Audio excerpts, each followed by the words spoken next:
गृह मंत्री अमित शाह जी, डेटा बोलता है, जिहाद वाले नैरेटिव नहीं। दोस्तों, बंगाल की चुनावी रैलियों में इन दिनों विकास के शब्द कम और विशेष कोड यानी सांप्रदायिक बातें ज्यादा सुनाई दे रही है। हर कोई चुनाव प्रचार में व्यस्त है और जनता को लुभाने की पूरी कोशिश हो रही है। इस अप्रैल के महीने में चुनावी रैलियों को संबोधित करते हुए गृह मंत्री अमित शाह ने एक बड़ा बयान दिया। उन्होंने कहा कि भाजपा सरकार बनते ही लव जिहाद और लैंड जिहाद पर रोक लगाएगी, यूसीसी लागू कर 4 शादियों का सिस्टम खत्म करेगी। लेकिन सवाल ये है कि क्या ये सिर्फ चुनावी नारे हैं या इनके पीछे कोई ठोस डेटा भी है। आज हम गृह मंत्री जी के इन भारी भरकम शब्दों का रियलिटी टेस्ट करेंगे। नमस्कार, अस्सलाम वालेकुम। मैं एसके हाजी क्लियर व्यू न्यूज में आपका स्वागत करता हूं। डियर गृह मंत्री जी, आपके पास डेटा होना चाहिए था, लेकिन क्या आपके पास सिर्फ जुमले हैं? चलिए दोस्तों, इस विषय को विस्तार से समझते हैं। 4 शादियों की हकीकत। गृह मंत्री जी, आप बार बार 4 शादियों का जिक्र कर रहे हैं। आपके पास देश का सबसे बड़ा डेटा बैंक है।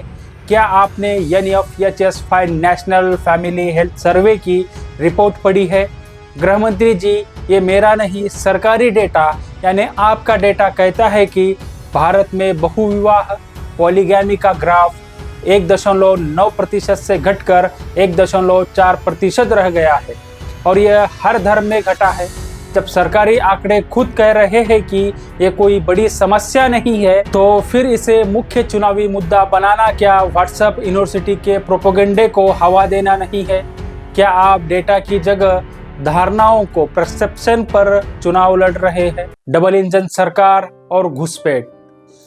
दोस्तों, अब बात करते हैं लैंड जिहाद और घुसपैठ की।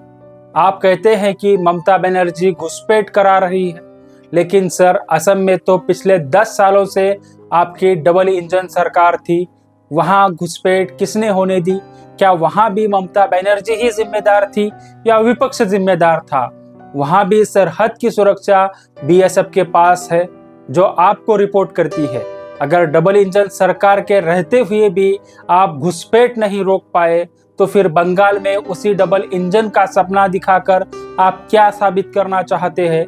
क्या यह आपकी 10 साल की नाकामी का इकबाले जुर्म नहीं है? सर, BSF किसके अंडर आती है? आपके बंगाल में BSF का अधिकार क्षेत्र 50 किलोमीटर तक किसने बढ़ाया? आपने। अगर सरहद आपके कंट्रोल में है, चौकिया आपके कंट्रोल में है, तो घुसपैठिए बंगाल की जमीन तक पहुंच कैसे रहे हैं? एक सादा सवाल। या तो ये आप स्वीकार कीजिए कि आपका डिटेक्ट, डिलीट और डिपोर्ट मॉडल पूरी तरह फेल हो चुका है, या फिर अपनी सुरक्षा व्यवस्था की नाकामी का ठिकरा राज्य सरकारों पर फोड़ना बंद कीजिए, खासकर विपक्षी राज्यों पर। 1 करोड़ रोजगार और बेरोजगारी का सच। गृह मंत्री जी, आपने बंगाल में वादा किया है कि 1 करोड़ नौकरियां।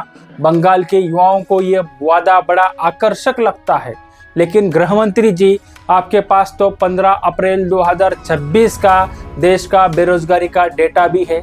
जरा ये डेटा देखिए। सरकारी आंकड़े ही कह रहे हैं कि देश में बेरोजगारी दर मार्च में बढ़कर 5.1% हो गया है, जो 5 महीने के उच्चतम स्तर पर है। शहरी बेरोजगारी 6.8% पर पहुंच गई है। सर, आप कौन सा पकड़ कर बाकी BJP शासित राज्यों में रोजगार दे रहे हैं, जो बंगाल में देने की बात कर रहे हैं? अगर देश में नौकरियां की ये हालत है, तो बंगाल में यह 1 करोड़ का जादुई आंकड़ा कहां से आएगा?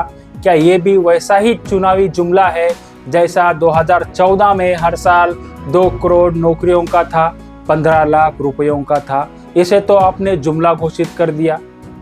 व्हाट्सएप फॉरवर्ड नहीं, डेटा लाइए। गृह मंत्री जी, देश के गृह मंत्री का पद संवैधानिक गरिमा का होता है। उस गरिमा के साथ लव जिहाद, लैंड जिहाद जैसे विभाजनकारी शब्दों का मेल ठीक नहीं बैठता। बंगाल को उद्योग चाहिए, नफरत नहीं। देश में बेरोजगारी का बढ़ता डेटा ये साबित करता है कि जनता को व्हाट्सएप फॉरवर्ड नहीं, बल्कि अपने 10 साल के शासन का वास्तविक डेटा दीजिए।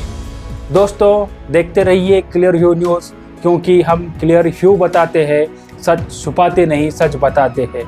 सच और डेटा का साथ हम कभी नहीं छोड़ेंगे। वीडियो पसंद आया हो तो लाइक और शेयर कीजिए। इस बारे में अपनी राय को कमेंट करना ना भूलें। जय हिंद, जय भीम, जय भगत।